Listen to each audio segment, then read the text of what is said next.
Everybody grab a drink, please. To Teddy Washington. To Teddy! The world's greatest Steeler fan you ever seen. Father. Tow truck driver. And sometimes asshole.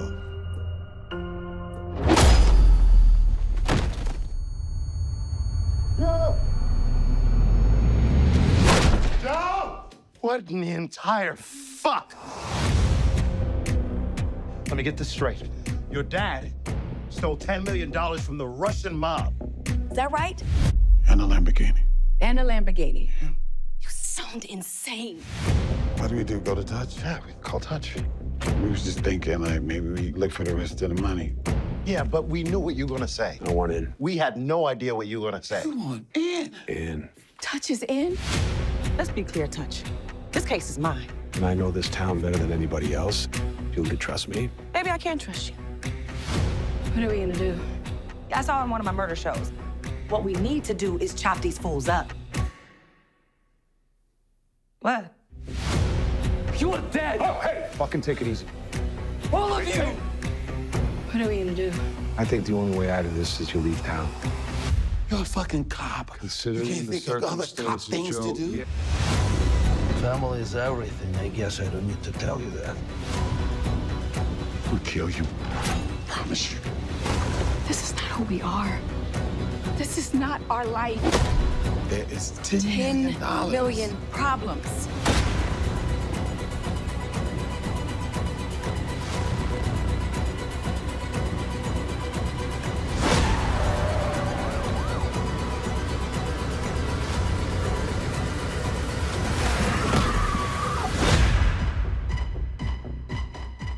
Hi, everyone. I'm Carolyn. First, here's what happened in Carolyn Talks podcast. Thank you so much for doing this roundtable. This show, I did not know what to expect from Average Joe, and the show is nothing but average.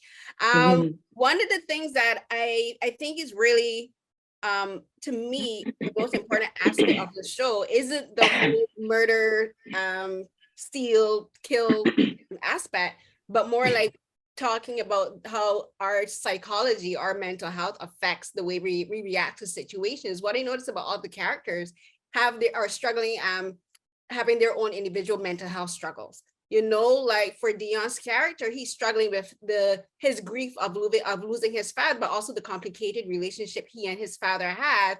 And for Cynthia, I think Kathy she's obviously depressed. To me, she's very depressed, but that's affecting her relationships to the people around her, her husband, this acrimonious relationship she has with Tammy's character, but also I think her response to death and murder and everything that's going on. And I kind of see her and Touch as being two sides of the same coin, because these characters are going through depression, but for very different reasons. But they're the ones that their inability to really connect to people emotionally are having them react to this very intense and very dangerous and very gross situation, vastly different to everyone else. So I want all of you to talk about the mental states of your characters and how that plays into the responses to the characters. But I want to start first with Deon, Cynthia, and Michael, because your three characters are the ones that I'm just like, what is going on here, and when will everyone get therapy? We'll begin with Deon first. What if we went to family therapy, guys? Please, Touch is Touch needs that he needs help. He is struggling. He is struggling. But Deon, will begin with you first. So I was going through a whole lot at the time, filming a whole lot, like a whole lot. And it didn't dawn on me until later on to kind of like, I think we was maybe an episode in, 2 episodes in, where it dawned on me that, I don't know why, but it was like, well, idiot used this for the scenes. And I was just like, oh yeah, right. And I was just like, but I was so consumed with my problems that I didn't want to keep living it over and over. But when I decided to put my big pants on and do it, then it started kind of linking and gelling, and you know, I started to like be kind of more comfortable in that space or whatever. you know, being able to go home and cut that off is an issue too, you know, because you're living that, you know, you live in whatever you need to live in order to bring that character and that situation to life or whatever. And yeah, it was, I've never done that before. And if it read or if it didn't read, I still went through it. And it's something that I, you know, would take with me even to other projects or whatever. But yeah, it was something else doing this show, period. Like for real, you know. And to go back to your other question real quick too, Black people ain't never happy. Let's just throw that out there. Like you just gotta do what you gotta do and hopefully somebody like it, period, like you can have a cure for AIDS in your hand. Somebody be like, did you see his nails? Like that's how Black people are sometimes. Like, so sometimes you just gotta do what you gotta do, and hopefully people like it. And that's what happened. You know, I think we went into this with all hearts open, and we gave it our best, and you could see it in the performances. And like I said, and the cast is tripped out to work with. Everybody's so great because it shows you where you lack at. You know, it was like a lot of greatness around me, and it was like, yo, wait a minute. Oh, that's right. I eat cereal with a fork. God, it's like this greatness shows you your imperfections. And that's another thing I learned from this cast and this character too. I'm gonna just say also that what was great about Deon is that Deon was very open. Do you know what I mean? And you know, I don't know, you asked, you know, Cynthia and Trucco and all of that, but it's a very hard thing for folks to have to put themselves out there, speaking about that mental state. You know, because we all are meeting each other, a lot of us, you know, not me and Cynthia, obviously, but first time we're working together for the first time.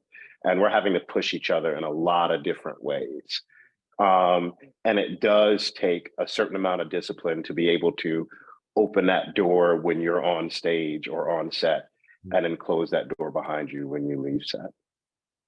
I was just going to say, it's interesting. You know, I always enjoy hearing people's takes on things. When I love the boldness to tell us, you know, Kathy's depressed and Michael needs to get his shit together. I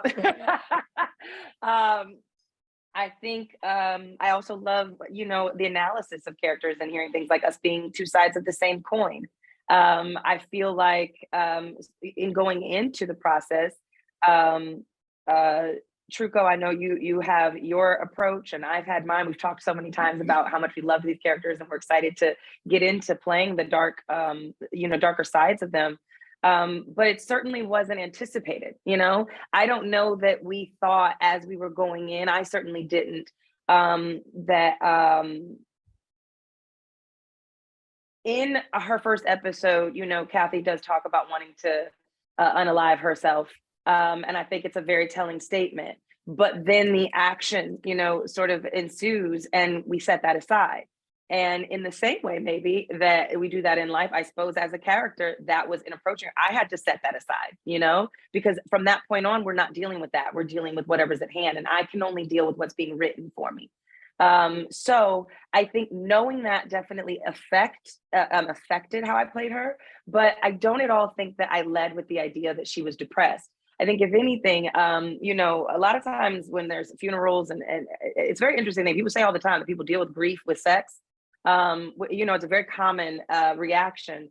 And I think that whether it be with her sex or with her hostility or with the grabbing on to excitement, I think in general, what I felt about Kathy is I don't know that I led with the idea that it was depression that was guiding it, but I definitely felt like this person is looking for any and everything to distract her from what is going on. And exactly like I said, I don't know that she's ready at this point. This character hasn't been written or she is not ready to acknowledge that depression.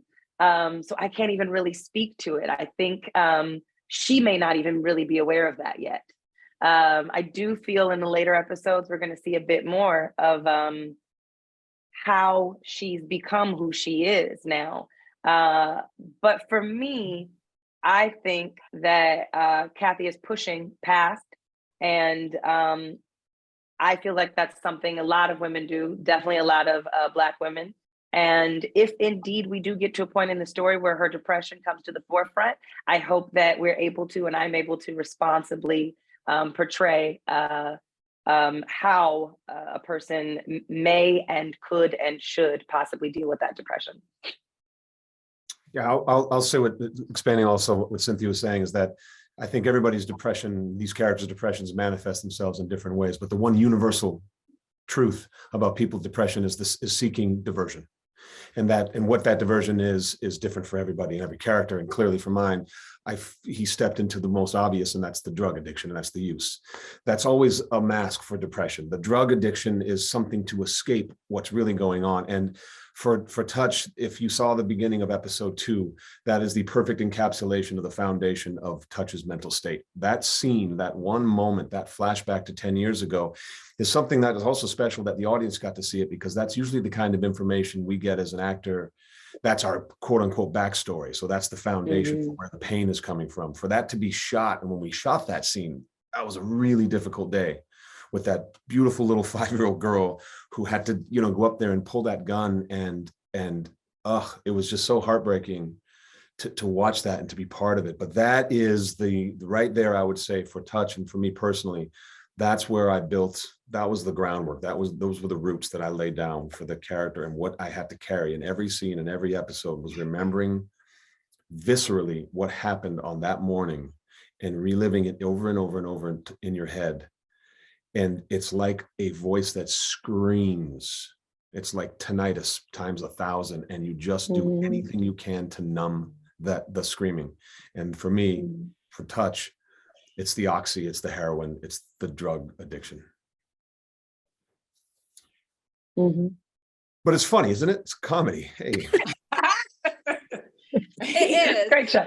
It is. And for Tammy, I want you to also talk about this, because the thing about your character is she's struggling in a way that other people aren't realizing. Like she's disabled, and she has an invisible disability. Like I myself have one. I have multiple sclerosis. I have MS. So when it's mentioned that she has poly, and I'm thinking, is this a polyneuropathy? Like it's a condition that it manifests differently, but for her, it's affecting the way she's reacting to this situation the same as everyone else. Like, because she's thinking about her health, she's thinking about the consequences, about the stress, like how this stress is triggering her relapse and a flare, because that happens with me as well. Like when I'm stressed, it triggers my relapses and my flares. So I saw that commonality with her. I related to her that way. So talk about how she's reacting to this situation and how it's affecting her, and how other people aren't noticing how it's affecting her. They just think she's just being, what's the word? Like she's just being overly concerned, but she's looking at it from a completely different perspective. Well, I mean, my character was completely satisfied with the life that she had made with herself. So there was no like hidden depression or anything. You find out later on, there's some things that she has given up to have this life, but she's settled in and she's all, head first into it. So when she starts that thing that she has molded, like her whole life is the family. And so when that is being challenged, she's still trying to grip onto the family and the stability and all of that. And so yes, with something where you have like really severe arthritis, those things can flare up in your joints and also cause a lot of pain. But it's just the struggle to have the normalcy and the struggle to keep the family together. And each time it starts to, the stakes get higher and it starts to move a little, she still tries to find that normalcy within the family. Okay, so we're doing this now. Okay, how do we, because she knows she's the glue. So yeah, it for me, I've talked about this before in some of my other interviews. This was also a character that I took home with me. And it was the first time that it had ever happened to me ever. I'm very good is when they say cut, I stop and I'm gone. But for this one, it it carried over. And I found myself, I'm a social person anyway, but I found myself when we were in Atlanta going out even more. And those things that, you know, Cynthia talked about, the things that, you know, Michael just talked about having the distractions to try to, you know, so you can push through the things that you're going through emotionally, I was doing in my real life. So yeah, it got really kind of, when I got home, I had to do a lot of decompressing. But again, it's a comedy lesson. We got some comedy elements in there. And I just want to say, like, it was a very, very good experience for me. But yeah, stressful on and off camera, definitely. Great, thank you so much. And yes, it's a comedy, it's a dark comedy. And you know what? With the light comes the dark. So like I think the show balances that perfectly. So again, thank you so much for everyone for answering my questions and terrific performances from what we've seen so far. Thank you. Thank you very much.